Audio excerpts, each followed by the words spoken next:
गणेश चतुर्थी या गणेश चौथ सनातन धर्म का एक प्रमुख त्योहार है और इस त्योहार को पूरे देश में धूमधाम से मनाया जाता है। इस दिन भक्त बहुत धूमधाम और खुशी के साथ गणपति बप्पा को अपने घर पर विराजमान करते हैं और संकल्प के अनुसार उनकी स्थापना करने के बाद उनका पूजन करके फिर उनका विसर्जन कर दिया जाता है। वैसे तो इस त्योहार को पूरे देश में बहुत धूमधाम से मनाया जाता है, लेकिन महाराष्ट्र और कर्नाटक में इस त्योहार की अलग ही बात होती है। गणेश चतुर्थी को गणेश चौथ या फिर डंडा चौथ के नाम से भी जानते हैं। इस दिन बालक छोटे छोटे डंडों को बजाकर खेलते हैं। गणेश पुराण के अनुसार भाद्रपद शुक्ल पक्ष चतुर्थी को मध्याह्न के समय गणेश जी का जन्म हुआ था। शिव पुराण में भाद्रपद मास के कृष्ण पक्ष की चतुर्थी को मंगल मूर्ति गणेश जी की अवतरण तिथि बताया गया है। भाद्रपद शुक्ल पक्ष की गणेश चतुर्थी के दिन स्यमंतक मणि की कथा श्रवण करने का विधान है और ये कथा भगवान श्री कृष्ण से जुड़ी हुई है। गणेश जी का इस दिन पूजन करने से विद्या बुद्धि की और रिद्धि सिद्धि की प्राप्ति तो होती ही है, साथ ही विघ्न बाधाओं का भी समूल नाश हो जाता है। शिव पुराण के अंतर्गत रुद्र संहिता के चतुर्थ कुमार खंड में ये वर्णन है कि माता पार्वती ने स्नान करने से पूर्व अपने मैल से एक बालक को उत्पन्न करके उसे अपना द्वारपाल बना दिया। भगवान शिव ने जब प्रवेश करना चाहा तब उस बालक ने उन्हें रोक दिया। इस पर शिवगणों ने बालक से भयंकर युद्ध किया, परंतु युद्ध में उसे कोई पराजित नहीं कर सका। आखिरकार भगवान शंकर ने क्रोधित होकर अपने त्रिशूल से उस बालक का सिर काट दिया। इससे भगवती शिवा अत्यंत क्रुद्ध हो उठी और उन्होंने प्रलय करने की ठान ली। तब भयभीत देवताओं ने देवर्षि नारद की सलाह पर देवी जगदम्बा की स्तुति करके उन्हें शांत किया। शिव जी के निर्देश पर श्री विष्णु जी उत्तर दिशा में सबसे पहले मिले जीव, जो कि एक हाथी था, उसका सिर काट कर ले आए। मृत्युंजय रुद्र ने गज के उस मस्तक को बालक के धड़ पर रखकर उसे पुनर्जीवित कर दिया। माता पार्वती ने हर्ष से उस गजमुख बालक को अपने हृदय से लगा लिया और देवताओं में अग्रणी होने का आशीर्वाद दिया। श्री ब्रह्मा विष्णु महेश ने उस बालक को सर्वाध्यक्ष घोषित करके अग्र पूज्य होने का वरदान दिया। भगवान शंकर ने उस बालक से कहा, हे गिरिजानंदन, विघ्न नाश करने में तेरा नाम सर्वोपरि होगा। तू सबका पूज्य बनकर मेरे समस्त गणों का अध्यक्ष हो जा। इसलिए वर्ष भर श्री गणेश चतुर्थी का व्रत करने वालों की मनोकामना अवश्य पूर्ण होती है। इस दिन भगवान श्री गणेश जी के साथ साथ चंद्र देवता की पूजा का भी विधान है, लेकिन चंद्र दर्शन नहीं करने चाहिए। गणेश चतुर्थी के दिन प्रातःकाल स्नान आदि से निवृत्त होकर सोने, तांबे, मिट्टी अथवा गोबर की गणेश जी की प्रतिमा बनाई जाती है। गणेश जी की इस प्रतिमा को कोरे कलश में जल भरकर मुंह पर कोरा कपड़ा बांधकर उस पर स्थापित किया जाता है। फिर गणेश जी की मूर्ति पर सिंदूर चढ़ाकर षोडशोपचार से पूजन करना चाहिए। गणेश जी को 21 लड्डुओं का भोग लगाने का विधान है। इनमें से 5 लड्डू गणेश जी की प्रतिमा के पास रखकर शेष ब्राह्मणों में बांट देने चाहिए। गणेश जी की आरती और पूजा किसी कार्य को प्रारंभ करने से पहले की जाती है और प्रार्थना की जाती है कि कार्य निर्विघ्न पूरा हो। गणेश जी का पूजन सायंकाल के समय भी करना चाहिए। भाद्रपद शुक्ल पक्ष चतुर्थी को स्यमंतक मणि की कथा श्रवण करने का विधान है। इस दिन पूजा करने के बाद दृष्टि नीचे रखते हुए चंद्रमा को अर्घ्य देकर ब्राह्मणों को भोजन कराकर उन्हें दक्षिणा भी देनी चाहिए। इस प्रकार चंद्रमा को अर्घ्य देने का तात्पर्य है कि जहाँ तक संभव हो आज के दिन चंद्रमा के दर्शन नहीं करने चाहिए, क्योंकि इस दिन चंद्रमा के दर्शन करने से कलंक का भागी बनना पड़ता है। फिर वस्त्र से ढका हुआ कलश, दक्षिणा और गणेश जी की प्रतिमा आचार्य को समर्पित करके गणेश जी के विसर्जन का विधान उत्तम माना गया है। गणेश जी का इस प्रकार पूजन करने से विद्या बुद्धि की और रिद्धि सिद्धि की प्राप्ति तो होती ही है, सभी पापों का और आने वाली बाधाओं का भी समूल नाश हो जाता है। गणेश चतुर्थी की पौराणिक कथा के अनुसार एक बार नैमिषारण्य तीर्थ में शौनक आदि 88,000 ऋषियों ने शास्त्रवेत्ता श्री सूत जी से पूछा, हे सूत जी महाराज, सभी कार्यों की निर्विघ्न समाप्ति किस प्रकार से हो? धनोपार्जन में कैसे सफलता मिल सकती है?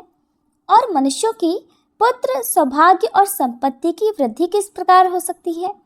पति पत्नी में कलह भाव से बचाव, भाई भाई में परस्पर वैमनस्य से अलगाव, और उदासीनता से अनुकूलता कैसे मिल सकती है? विद्योपार्जन, वाणिज्य, व्यापार, कृषि कर्म और शासकों को अपने शत्रु पर विजय प्राप्त करने में कैसे सफलता मिल सकती है? किस देवता के पूजन अर्चन से मनुष्य को अभीष्ट की प्राप्ति हो सकती है?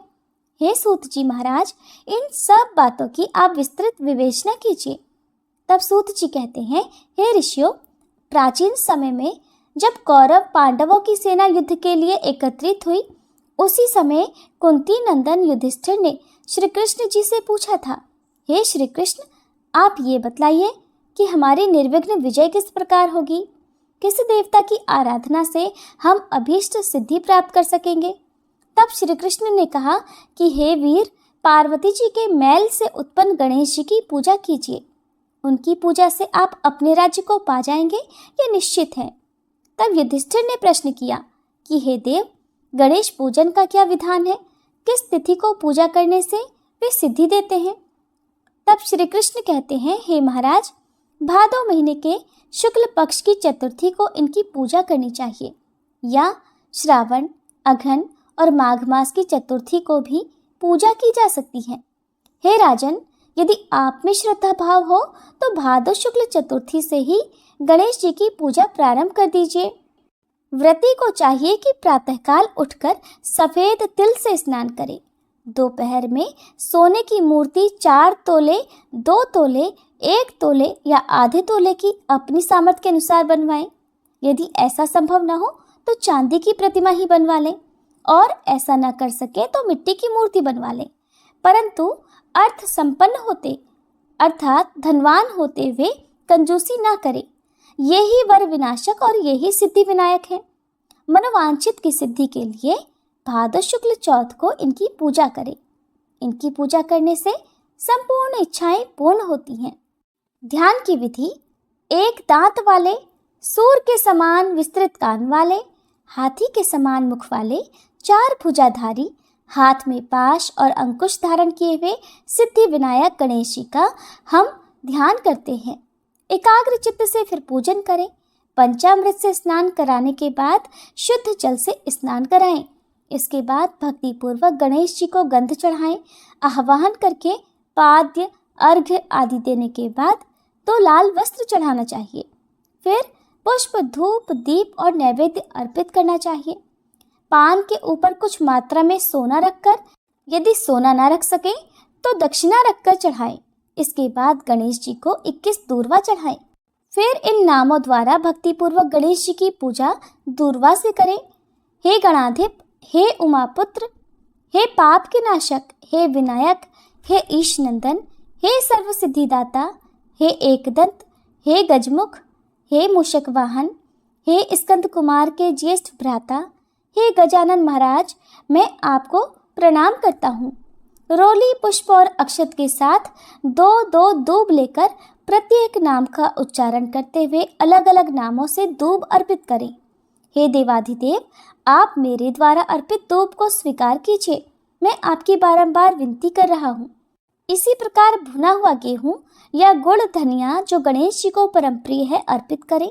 इसके बाद शुद्ध घी से बनाए 21 लड्डू हाथ में लेकर हे कुरुकुल प्रदीप ऐसा कहकर गणेश जी के आगे रख दें।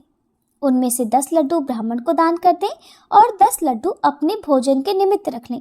शेष लड्डू को गणेश जी के सामने नैवेद्य के रूप में रहने दें और फिर गणेश जी की प्रतिमा को ब्राह्मण को दान में दे दें। सभी कर्म करने के बाद अपने इष्ट देव का पूजन करें।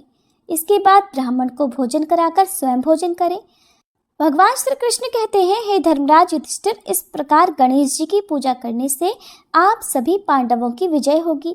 इसमें संदेह की कोई बात नहीं है, ये मैं बिल्कुल सत्य कह रहा हूँ। गुरु से दीक्षा लेने के समय वैष्णव आदि प्रारंभ में गणेश पूजन करते हैं। गणेश जी की पूजा करने से श्री विष्णु, शिव जी, सूर्य, देवी पार्वती, अग्नि आदि विशिष्ट देवों की भी पूजा हो जाती है, इसमें संदेह नहीं। इनके पूजन से चंडिका आदि मातृगण सभी प्रसन्न होते हैं। हे ऋषियों, भक्ति पूर्वक सिद्धि विनायक गणेश जी की पूजा करने से उनकी कृपा के फलस्वरूप मनुष्यों के सभी कार्य पूर्ण हो जाते हैं। भाद्र शुक्ल गणेश चतुर्थी की पूजा शिवलोक में हुई है। इस दिन स्नान, दान, उपवास, पूजन आदि करने से गणेश जी की अनुकंपा से शताधिक फल मिलता है। हे युधिष्ठिर, इस दिन चंद्र दर्शन को निषेध किया गया है, इसलिए अपने कल्याण की कामना से दोपहर में ही पूजा कर लेनी चाहिए। सिंह राशि की संक्रांति में शुक्ल पक्ष की चतुर्थी तिथि को चंद्र दर्शन करने से चोरी, व्यभिचार, हत्या आदि का मिथ्या कलंकित होना पड़ता है, इसलिए आज के दिन चंद्र दर्शन करना वर्जित है। यदि भूल से चंद्र दर्शन हो जाए तो ऐसा कहें, सिंह ने प्रसेनजित को मार डाला और जामवान ने सिंह को यमालय भेज दिया। हे बेटा, रो मत, तुम्हारी समंतक मणि ये है। नंदिकेश्वर कहते हैं कि अब आप सभी लोग एकाग्र मन से और प्रसन्न होकर इस कथा को, जो कि स्यमंतक मणि का उपाख्यान है, श्रवण करो। भादो शुक्ल चतुर्थी को सदैव सावधानी पूर्वक गणेश जी के शुभदायक व्रत को करें। हे विप्रवर, नर अथवा नारी जो भी इस व्रत को करते हैं वे तुरंत ही कष्टों से छुटकारा पा जाते हैं।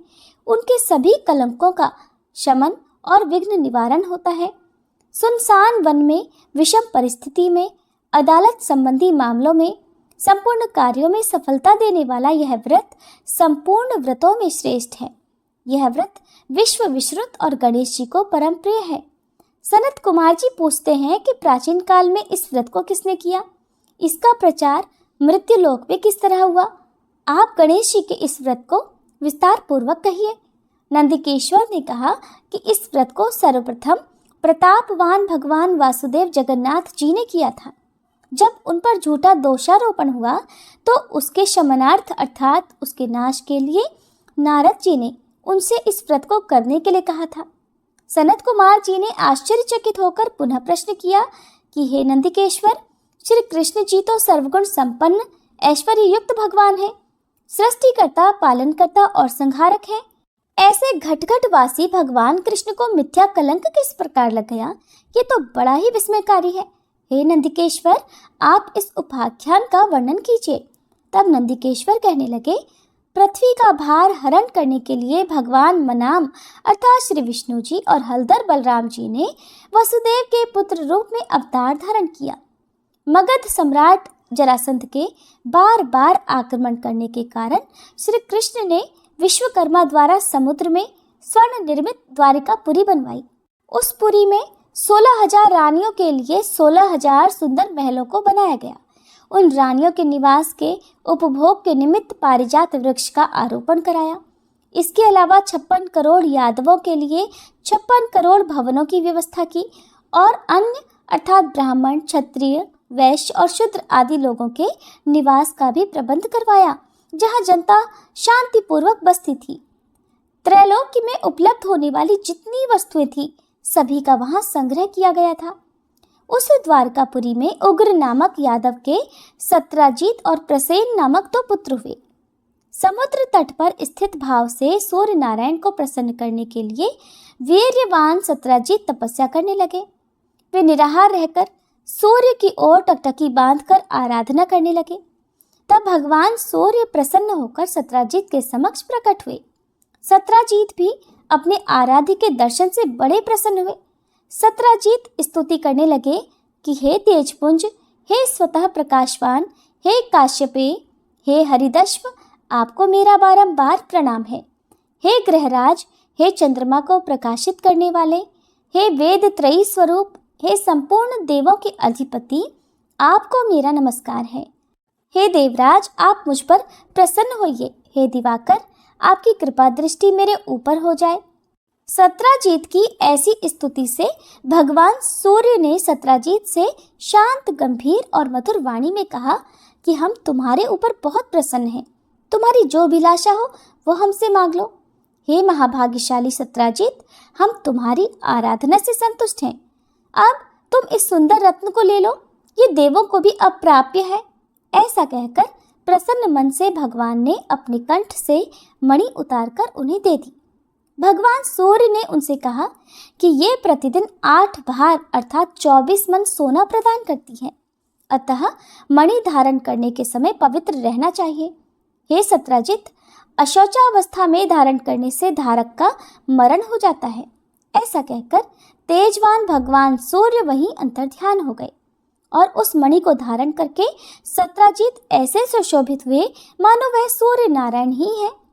हे राजन, उनके द्वारकापुरी में प्रवेश करने पर उस तेज के कारण किसी को मालूम नहीं हुआ कि कौन आ रहा है। उस कांतिमान मणि को कंठ में धारण किए हुए वह श्री कृष्ण जी की द्वारका में तुरंत ही चले आए। उस मणि की चमक से देखने वालों ने समझा कि साक्षात सूर्य भगवान ही आए हैं। जब लोगों ने समीप आकर स्पष्ट रूप से देखा तब उनकी समझ में आया कि ये सूर्य नहीं है, ये तो सत्राजीत है, जो कंठ में मणि धारण करने के कारण सुशोभित हो रहे हैं। सत्राजीत के कंठ में स्यमंतक मणि को देखकर भगवान श्री कृष्ण का मन ललायित हो गया, परंतु उन्होंने उसे लेने की चेष्टा नहीं की। इधर सत्राजीत के मन में संदेह उत्पन्न हो गया कि कहीं श्री कृष्ण मुझसे ये मणि न मांग ले। इस भय से उन्होंने उस मणि को अपने भाई प्रसेनजित को दे दिया, साथ ही उसे पवित्र रहकर पहनने के लिए सावधान भी कर दिया। फिर एक समय की बात है कि प्रसेनजित उस मणि को पहने हुए ही श्री कृष्ण के साथ वन में शिकार करने के लिए गए। अशुद्धता के कारण अश्वारूढ़ प्रसेनजीत को एक शेर ने मार डाला और वह शेर उस मणि को लेकर चलने लगा। तब उस सिंह को रत्न लेकर जाते देखकर जामवान ने उसे मार डाला। फिर जामवान ने उस मणि को गुफा में लाकर अपने बेटे को दे दिया। इधर श्री कृष्ण अपने सहयोगी शिकारियों के साथ द्वारका में लौट आए। समस्त द्वारका वासियों ने अकेले श्री कृष्ण को आया देखकर ऐसा अनुमान लगाया कि मणि के लोभ में श्री कृष्ण ने प्रसेनजित की हत्या कर डाली है। ऐसा कौन सा धर्म है जो लोभी के लिए करने ही ना हो। लोभी तो लोभ में आकर अपने गुरुजनों तक का वध कर डालता है। अब इसी प्रकार की चर्चा वहां सब लोग करने लगे। झूठे दोषारोपण से श्री कृष्ण के मन में बड़ा दुख हुआ और फिर वे बिना किसी से कुछ कहे सुने कुछ लोगों को साथ लेकर नगर से बाहर चले गए। वन में जाकर श्री कृष्ण ने देखा कि एक स्थान पर प्रसेनजित सिंह द्वारा मृत होकर पड़े हैं। सवारी के साथ प्रसेनजित के पदचिन्हों के सहारे वहां गए जहां ऋक्ष ने अर्थात जामवान ने सिंह को मारा था। रक्त बिंदुओं के आधार पर श्री कृष्ण उसकी गुफा में प्रवेश कर गए। जामवान की गुफा बड़ी भयंकर थी और उसमें घनघोर अंधेरा ही अंधेरा था, इसलिए प्रजाजनों को गुफा द्वार पर छोड़कर भगवान श्री कृष्ण अकेले ही उसमें प्रविष्ट हो गए। अपने तेज से अंधकार दूर करते हुए भगवान उस गुफा में 400 कोस तक चले गए। वहां पहुंचने पर उन्होंने एक सुंदर स्थान और महल को देखा। वहां पर जामवान का पुत्र सुंदर पालने में झूल रहा था और पालने में मणिरत्न लटक रहे थे। बालक के उस खिलौना स्वरूप मणि को लेने के लिए भगवान श्री कृष्ण उसके निकट खड़े हो गए। रूप लावण्य से पूर्ण कमल नयनी किशोरी उस पालने को झुला रही थी। वह मंद मंद मुस्कान भी बिखेर रही थी। ऐसी नवयुवती बाला को देखकर श्री कृष्ण विस्मित हो गए। वह कमल मुखी बाला धीरे धीरे कह रही थी कि लाडले, तुम रो क्यों रहे हो? देखो, प्रसेनजित को सिंह ने मार डाला और सिंह को हमारे पिताजी ने मारकर ये समंतक मणि तुम्हें खेलने के लिए ला दी है।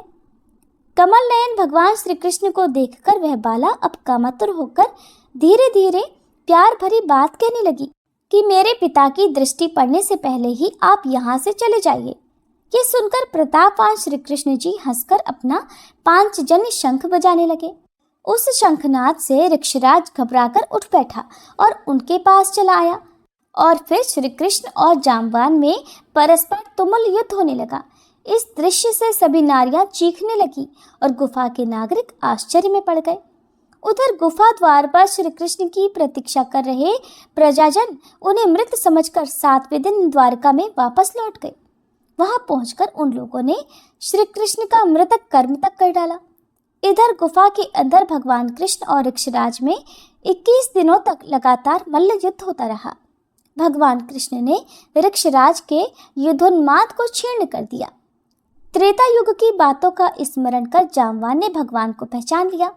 जामवान कहने लगे कि मैं सभी देवों, दैत्यों, यक्षों, नागों, गंधर्वों, पिशाचों और मरुदगणों से अपराजय हूँ। वे लोग मेरे पराक्रम के समक्ष नहीं टिक सकते। हे देवाधिदेव, आपने मुझ पर विजय पाई है, इससे आपका देवाधिपति होना निश्चित है। मैं समझ गया कि आप में भगवान विष्णु का तेज है, किसी अन्य में इतना बल नहीं हो सकता। जिसके किंचित कृपा कटाक्ष से चारों पदार्थ सुलभ हो जाते हैं। उसके किंचित क्रोध करने से घड़ियाल, मगरमच्छ आदि जीव व्याकुल हो गए और अथाह सागर भी विशुद्ध हो उठा। उस सागर ने अपनी धृष्टता के लिए क्षमा याचना की, सेना के लिए मार्ग प्रदान किया। आपने सेतु बांधकर अपने यश को उज्जवल किया और सैन्य दल के साथ लंका पर आक्रमण करके राक्षसों का अपने बाणों द्वारा शिरोच्छेदन कर दिया। प्रभु, आप त्रेता युग के वही राम हैं। इस प्रकार जब जामवान ने पहचान लिया, तब उससे देवकी नंदन श्री कृष्ण जी कहने लगे, भगवान श्री कृष्ण ऋक्षराज के मस्तक पर अपना कल्याणकारी हाथ फेरते हुए उससे प्रेम पूर्वक कहने लगे, हे ऋक्षराज, इस मणि के कारण मुझे झूठा कलंक लगा है। उसी कलंक को दूर करने, मणि प्राप्त करने के लिए मैं तुम्हारी गुफा में आया हूँ। भगवान की बात सुनकर जामवान ने प्रसन्नता पूर्वक अपनी कन्या जामवंती को उन्हें समर्पित करके दहेज स्वरूप मणि भी दे दी।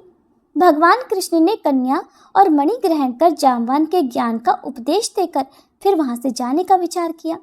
भगवान कृष्ण के जाने से पहले जामवान ने अपनी कन्या का पाणी ग्रहण उनके साथ कर दिया।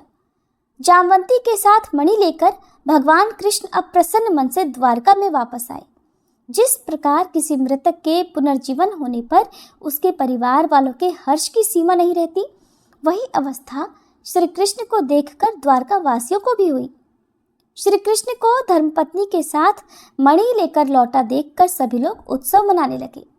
भगवान कृष्ण प्रसन्न होकर मित्रों के साथ सुधर्मा सभा अर्थात यादवों की राज्यसभा में आए।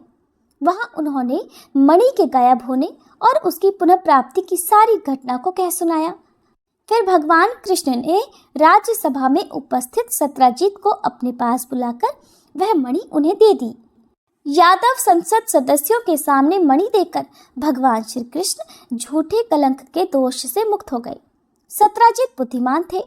मणि पाकर उन्हें लज्जा आई, जिसके फलस्वरूप उन्होंने अपनी कन्या सत्यभामा का विवाह श्री कृष्ण के साथ कर दिया। इसके बाद शतधन्वा, अक्रूर आदि दूषित हृदय वाले यादव मणि प्राप्ति के लिए सत्राजित से शत्रुता करने लगे। एक बार की बात है, श्री कृष्ण जी कहीं गए हुए थे। उनकी अनुपस्थिति में पापात्मा शतधन्वा ने सत्राजित की हत्या करके मणि अपने कब्जे में कर ली। श्री कृष्ण के लौटने पर सत्यभामा ने उन्हें सारी बात बतलाई।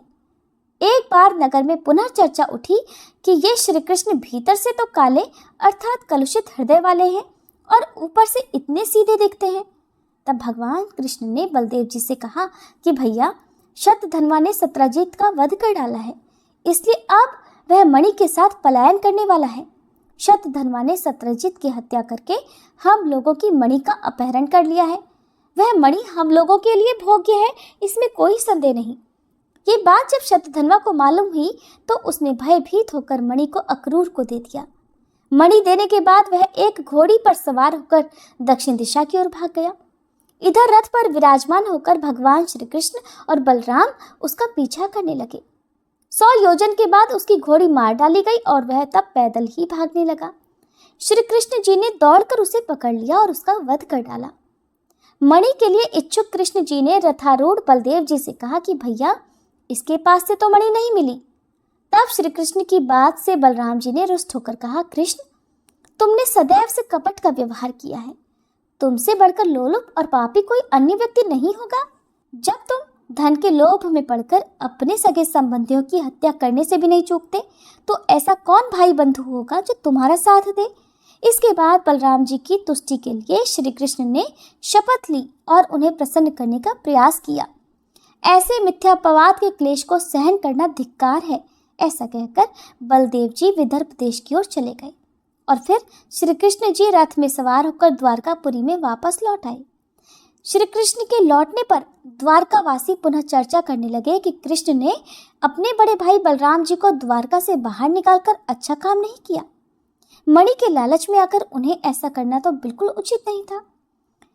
इस प्रकार की बातें वहां लोग करने लगे, जिसे सुनकर श्री कृष्ण के मन में बड़ा दुख हुआ और उनका चेहरा मुरझा गया।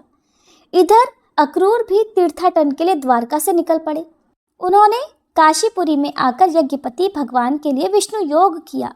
अक्रूर ने उस मणि द्वारा दैनिक स्वर्ण प्राप्ति के द्वारा सभी लोगों को भरपूर दक्षिणा देकर संतुष्ट नगर में विभिन्न देवों के मंदिरों का निर्माण कराया।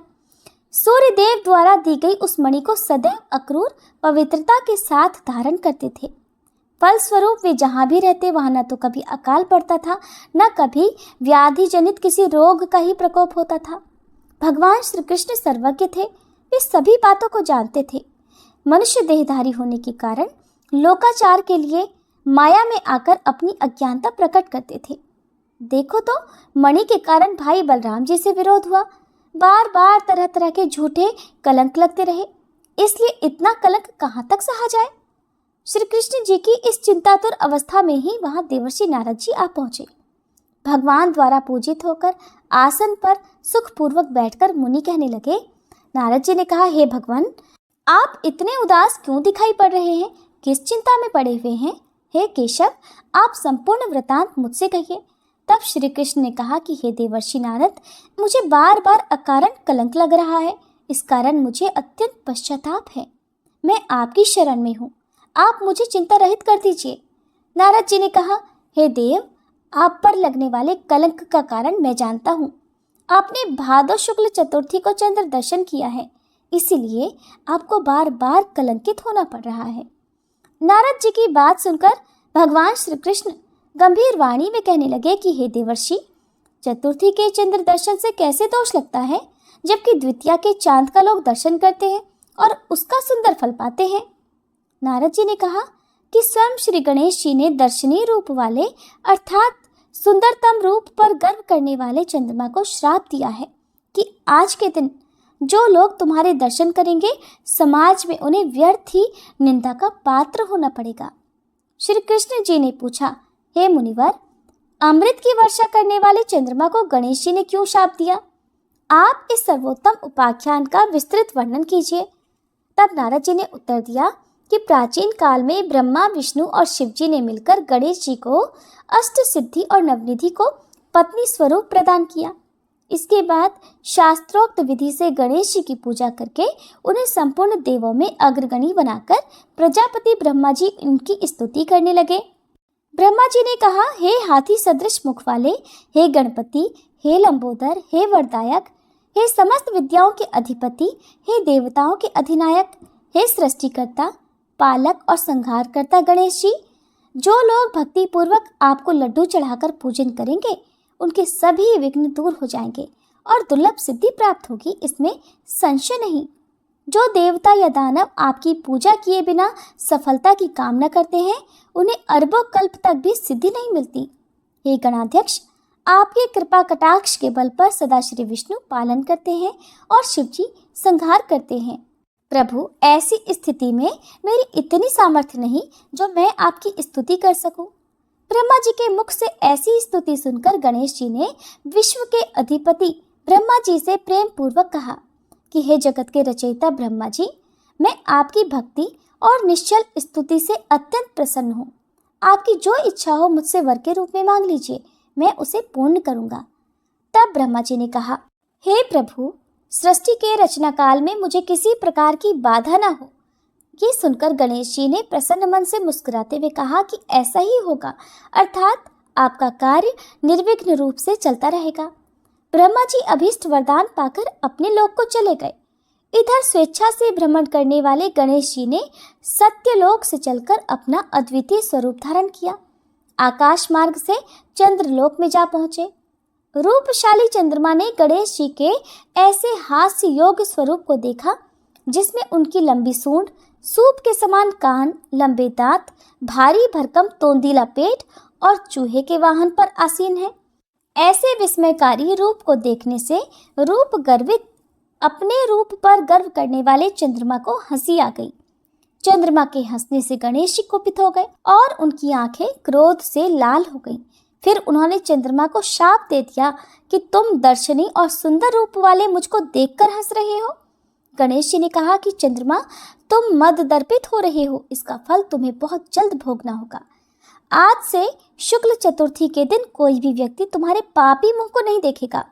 जो व्यक्ति भूल से भी तुम्हारे मुख को देख लेगा, उसे अवश्य कलंकित होना पड़ेगा। नारद जी कहते हैं, हे श्री कृष्ण, ऐसा भीषण शाप सुनकर विश्व में हाहाकार मच गया और चंद्रमा का मुख मलिन हो गया और वे जल में प्रविष्ट हो गए। उसी दिन से चंद्रमा अपना स्थान जल में बनाकर रहने लगे। इधर देवता, ऋषि और गंधर्वों को बड़ी निराशा हुई और वे सब दुखी होकर देवराज इंद्र के नेतृत्व में पितामह ब्रह्मा जी के लोक में गए। ब्रह्मा जी का दर्शन करने के बाद उन लोगों ने चंद्रमा के वृतांत का वर्णन किया कि आज गणेश जी ने चंद्रमा को शाप दे दिया है। तब ब्रह्मा जी ने सोचकर उन देवताओं से कहा कि हे देवताओं, गणेश जी के शाप को कोई काट नहीं सकता, न तो मैं ही काट सकता हूँ, न विष्णु, न इंद्र आदि देवता ही। ऐसा निश्चय जानिए। इसलिए हे देवो, आप बस उन्हीं की शरण में जाओ, वे ही चंद्रमा को शाप मुक्त कर सकते हैं। देवताओं ने पूछा, हे पितामह, अतीव बुद्धिशाली हे प्रभु, किस उपाय से गजानन प्रसन्न होकर हमें वर देंगे? आप उसी उपाय को बतलाइए। ब्रह्मा जी ने कहा, गणेश जी का पूजन विशेषतया कृष्ण चतुर्थी को रात में यत्न पूर्वक करना चाहिए। शुद्ध घी में उन्हें मालपुआ, लड्डू आदि बनाकर भोग लगाना चाहिए। स्वयं भी इच्छा पूर्वक मिष्ठान, हलवा, पूरी, खीर आदि का भोग लगाकर प्रसाद ग्रहण करना चाहिए। ब्राह्मणों को दान स्वरूप गणेश जी की स्वर्ण प्रतिमा देनी चाहिए। शक्ति के अनुसार दक्षिणा दें। धन रहते हुए कंजूसी नहीं करनी चाहिए। पूजन, व्रत आदि की विधि जानकर सब देवताओं ने देवगुरु बृहस्पति को भेजा और उन्होंने चंद्रमा के पास जाकर ब्रह्मा जी की बताई हुई विधि सुनाई। तब चंद्रमा ने ब्रह्मा जी की बताई हुई विधि के अनुसार गणेश जी का व्रत और पूजन किया, जिसके फलस्वरूप गणेश जी प्रसन्न हो गए। अपने सम्मुख गणेश जी को क्रीड़ा करते देखकर चंद्रदेव उनकी स्तुति करने लगे। चंद्रमा ने कहा, हे विभो, आप समस्त कारणों में आदि कारण हैं। आप सर्वज्ञ और सबके जानने योग्य हैं। आप मुझ पर प्रसन्न होइए।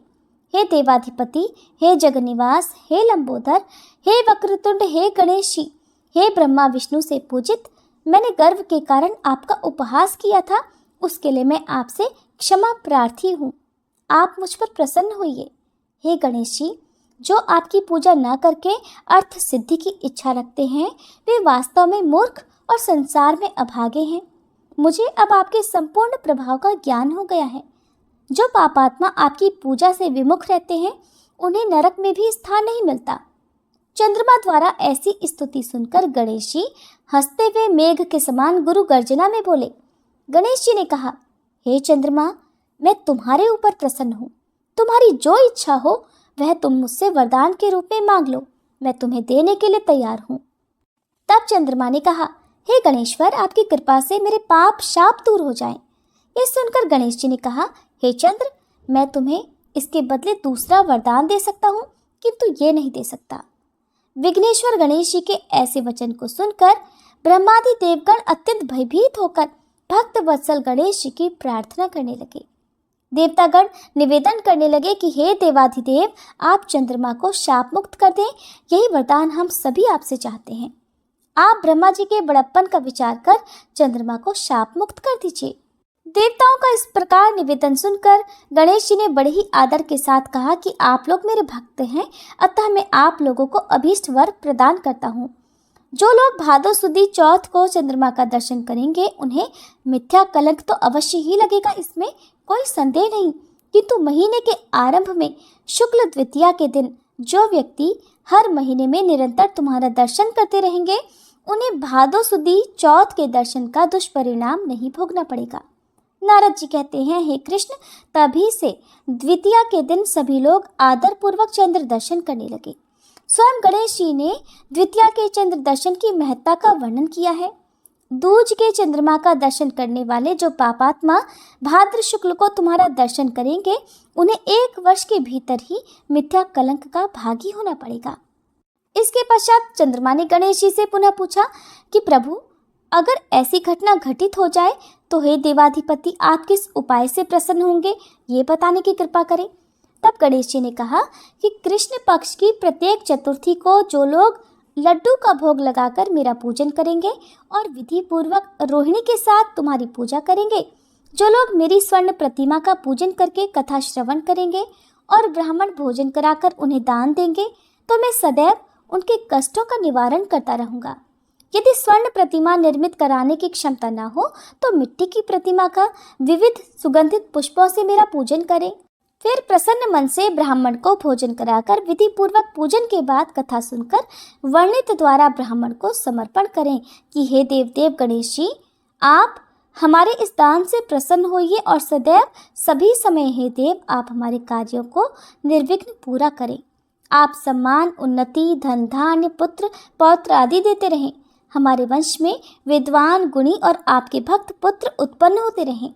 इसके बाद ब्राह्मण को यथाशक्ति दान की दक्षिणा दे। नमकीन पदार्थों से विरहित होकर लड्डू, मालपुआ, खीर आदि मीठे पदार्थों का ब्राह्मण को भोजन कराकर स्वयं भी इच्छानुसार भोजन करे और इस प्रकार व्रत रहकर पूजन करे तो मैं सदा विजय, कार्य में सिद्धि, धन धान्य, विपुल संतति देता रहूंगा। इस प्रकार कहकर सिद्ध विनायक गणेश जी अंतर्ध्यान हो गए। नारद जी ने श्री कृष्ण जी से कहा, हे श्री कृष्ण, अब आप भी इस व्रत को कीजिए, आपका कलंक छूट जाएगा। तब नारद जी के आदेशानुसार भगवान श्री कृष्ण ने अनुष्ठान किया। इस व्रत के करने से श्री कृष्ण कलंक से मुक्त हो गए। नारद जी कहते हैं, जो कोई आपके स्यमंतक मणि के इस उपाख्यान को सुनेंगे, चंद्रमा के चरित्र का कथानक सुनेंगे, उन्हें भाद्र शुक्ल चतुर्थी के चंद्र का दोष नहीं लगेगा। जब भी मानसिक संकट या अन्य किसी प्रकार का संशय उत्पन्न हो, चंद्रमा का दर्शन भले से हो जाए तो उसके निमित्त इस कथा को सुनना चाहिए। ऐसा देवताओं ने वर्णन किया है कि श्री कृष्ण जी ने गणेश जी की आराधना करके व्रत और पूजन से उन्हें प्रसन्न किया। अतः मनुष्यों को चाहिए कि इस क्लेश पाप हारक कथा को अवश्य ही सुने। नर अथवा नारी पर किसी प्रकार का संकट आने पर इस व्रत के करने से उनके सभी मनोरथ सिद्ध होते हैं। विघ्न विनाशक भगवान गणेश जी की प्रसन्नता से मनुष्य को संसार में सभी पदार्थ सुलभ हो जाते हैं। कथा समाप्त। प्रेम से बोलिए गणेश भगवान की जय, श्री कृष्ण भगवान की जय।